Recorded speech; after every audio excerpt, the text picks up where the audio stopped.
வணக்க நண்பர்களே, இன்னு நான் ஒரு புராண தகவலை பார்ப்போம். ராமனின் எள்ளு பேரன் ராவணன். என்ன ராமனின் எள்ளு பேரனா? ஆம், அதுதான் உண்மை. அறிந்த பாகவதம், அறியாத தகவல்கள்.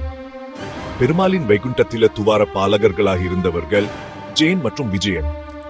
இவர்கள் ஒரு முறை பிரம்மாவின் புதவர்கள் சனாதனர், சதானந்தர் சனகர் வைகுண்டம் வந்த போது அவர்களை பெருமாளை தரிசிக்க விடாமல் தடுத்தனர்.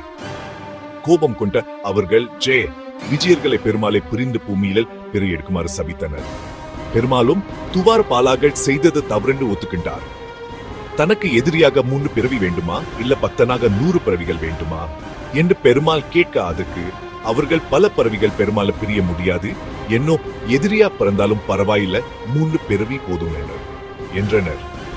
அதன்படியே விஜயன்கள் நரசிம்ம அவதாரத்தில் ஹிரண்யகசிப்பு, ஹிரண்யாட்சகன் ஆகவும், ராமாவதாரத்தில் ராவணன், கும்பகர்ணன் ஆகவும், கிருஷ்ண அவதாரத்தில் தந்திவக்ரர், சிசுபாலல் ஆகவும் பறந்தர்.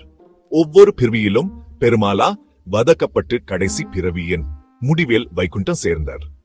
எல்லாம் சரி, ராமனுக்கு ராவணன் எவ்வாறு எள்ளு பேரனானா? பெருமாளின் வயிற்றிலிருந்து தோன்றிவர் பிரம்மா. எனவே பிரம்மா விஷ்ணுவின் மகன். பிரம்மாவின் மகன் புலஸ்திய மகரிஷி, புலஸ்தியரின் மகன் விச்சவசே.